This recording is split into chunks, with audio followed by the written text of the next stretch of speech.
नमस्कार दोस्तों, डेट है आज की 7 जुलाई 2020 और स्वागत है आपका प्रीलिम बूस्टर न्यूज़ डिस्कशन में। सबसे पहले इम्पोर्टेंट आर्टिकल एसडीजी इंडेक्स 2020 के बारे में है। 2020 का ये इंडेक्स हाल ही में पब्लिश हुआ और स्वीडन को इस इंडेक्स में टॉप स्थान प्राप्त हुआ है। ओवरऑल स्कोर स्वीडन का रहा 84.7। कौन प्रिपेयर करता है ये इंडेक्स? SDSN मतलब सस्टेनेबल डेवलपमेंट सॉल्यूशंस नेटवर्क में इंडिपेंडेंट एक्सपर्ट्स की जो टीम है, ये टीम बर्टल्समान स्टिफ्टंग के साथ मिलकर ये इंडेक्स प्रिपेयर करती है।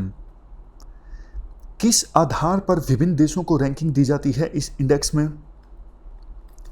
देखो, सस्टेनेबल डेवलपमेंट गोल्स जो संख्या में टोटल हैं 17, विभिन्न यूएन के मेंबर कंट्रीज को इन गोल्स को अचीव करना है 2030 आने से पहले पहले।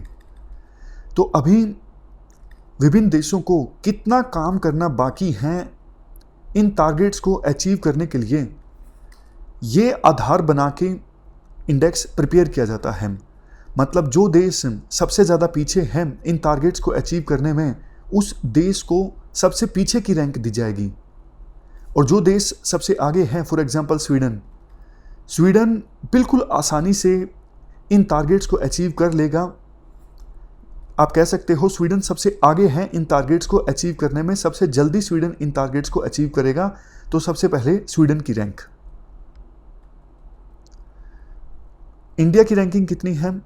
इंडिया की रैंकिंग है 117। स्कोर कितना रहा इंडिया का? स्कोर है 61.9। साउथ एशिया की बात करें, मालदीव का स्थान रहा 91, श्रीलंका का 94, नेपाल का 96, बांग्लादेश का 109, पाकिस्तान का 134। तो आप कह सकते हो हमारी परफॉर्मेंस सिर्फ पाकिस्तान से अच्छी रही साउथ एशिया में, बाकी सभी देशों की अपेक्षाकृत हमारी पोजीशन घटिया रही।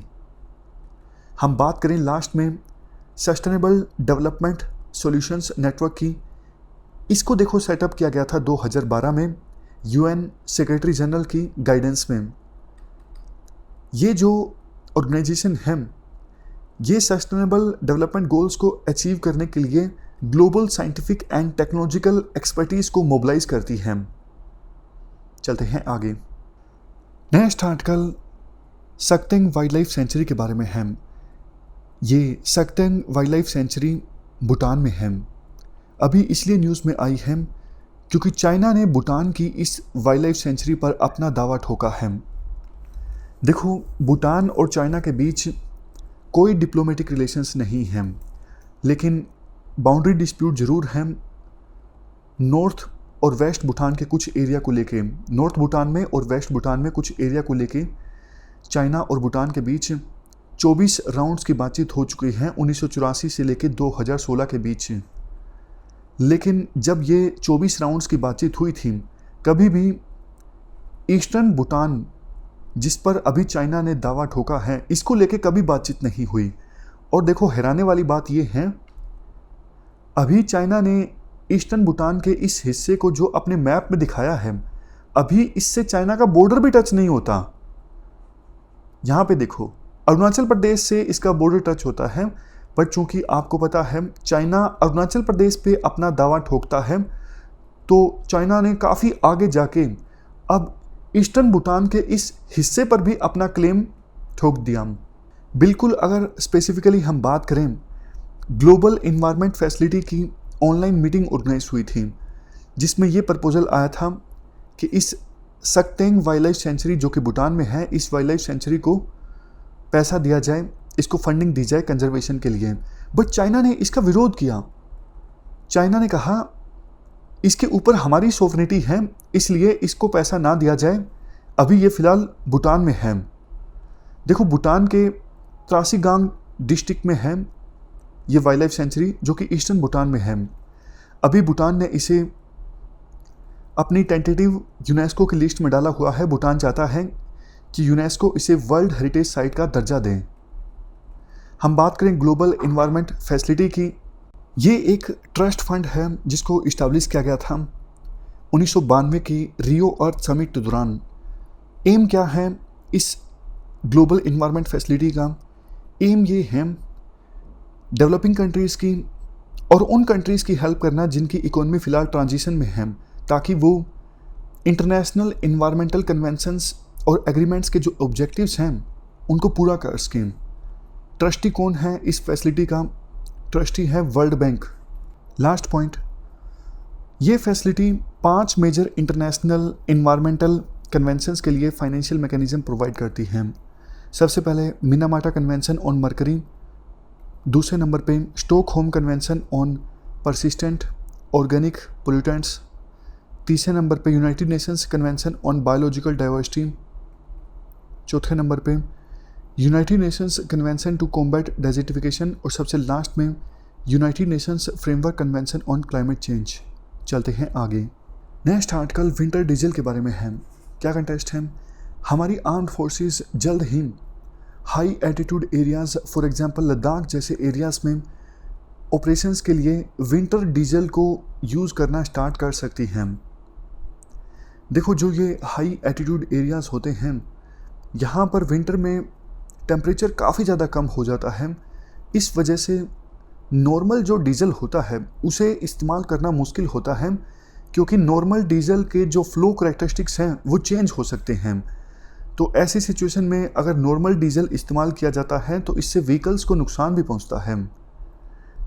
इसी प्रॉब्लम को देखते हुए इंडियन ऑयल कॉरपोरेशन के द्वारा हाई एल्टीट्यूड रीजन्स में या फिर उन रीजन्स में जहां पे टेम्परेचर काफ़ी ज़्यादा कम हो जाता है, ऑपरेशंस को कैरी आउट करने के लिए विंटर डीजल को डेवलप किया गया है। विंटर डीजल के फीचर्स की हम बात करें, इसमें देखो एडिटिव्स होते हैं ताकि विंटर डीजल की जो विस्कोसिटी है वो कम रहे और इसे इस्तेमाल किया जा सके इवन -30 डिग्री सेल्सियस पर। विंटर डीजल की जो सीटेन रेटिंग होती है काफ़ी ज़्यादा होती है। सीटेन रेटिंग हमें बताती है कि किसी डीजल की कंबसन स्पीड कितनी है और इग्निशन के लिए मतलब जलाने के लिए कितने कंप्रेशन की आवश्यकता होती है। तो इन चीज़ों को इंडिकेट किया जाता है सीटेन रेटिंग के द्वारा। तो विंटर डीजल की सीटेन रेटिंग काफ़ी ज़्यादा अच्छी होती है। सल्फ़र कंटेंट भी काफ़ी ज़्यादा कम होता है। इससे इंजन्स की ना सिर्फ परफॉर्मेंस अच्छी रहती है बल्कि पोल्यूशन भी कम होता है। चलते हैं आगे। नेक्स्ट आर्टिकल इंडिया के फर्स्ट प्लाज्मा बैंक के बारे में है। क्या कंटेस्ट है? दिल्ली सरकार ने कोविड-19 के पेशेंट्स के इलाज करने के लिए नेशनल कैपिटल में पहला प्लाज्मा बैंक इस्टेब्लिश किया। ये हमारे देश का पहला प्लाज्मा बैंक है। इसे दिल्ली सरकार के द्वारा रन किए जा रही institute of liver and biliary science में सेटअप किया गया। ये प्लाज्मा बैंक गवर्नमेंट हॉस्पिटल्स हों, प्राइवेट हॉस्पिटल्स हों, दोनों हॉस्पिटल्स में मौजूद पेशेंट्स को प्लाज्मा प्रोवाइड करेगा।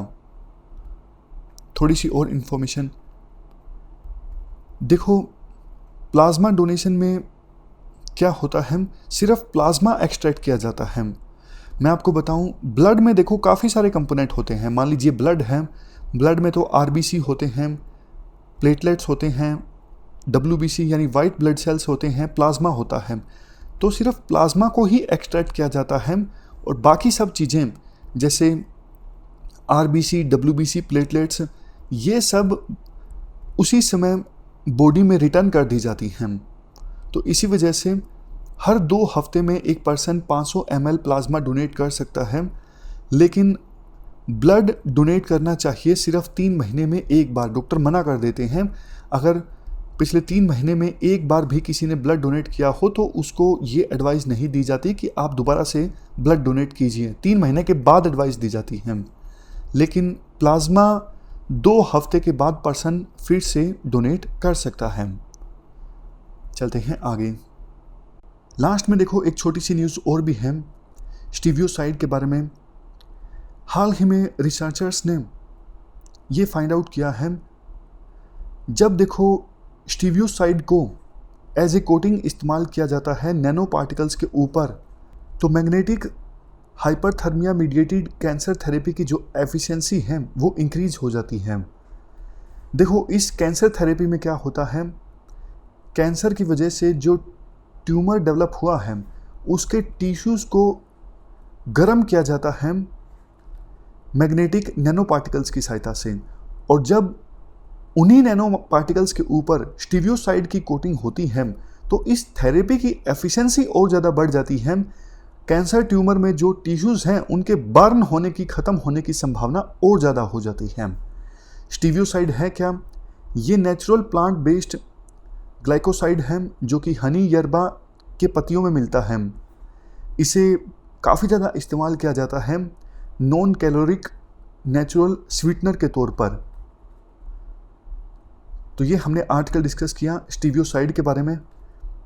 ये थी हमारी आज की डिस्कशन। लास्ट में अब रिवाइज कर लेते हैं क्या क्या हमने डिस्कस किया।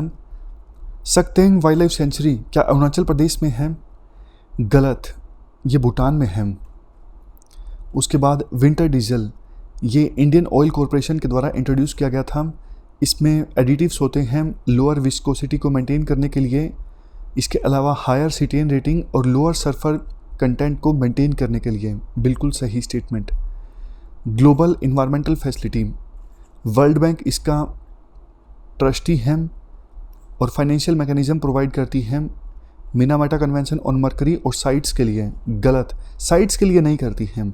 हमने 5 कन्वेंशंस के नाम जाने थे लेकिन उसमें साइट्स का नाम कहीं नहीं है। ये देख लीजिए 5 कौन कौन सी कन्वेंशन थी। इसके बाद स्टीवियोसाइड के बारे में स्टेटमेंट है। ये एक नेचुरल प्लांट बेस्ड ग्लाइकोसाइड है जो कि हनी यरबा की पत्तियों में मिलता है।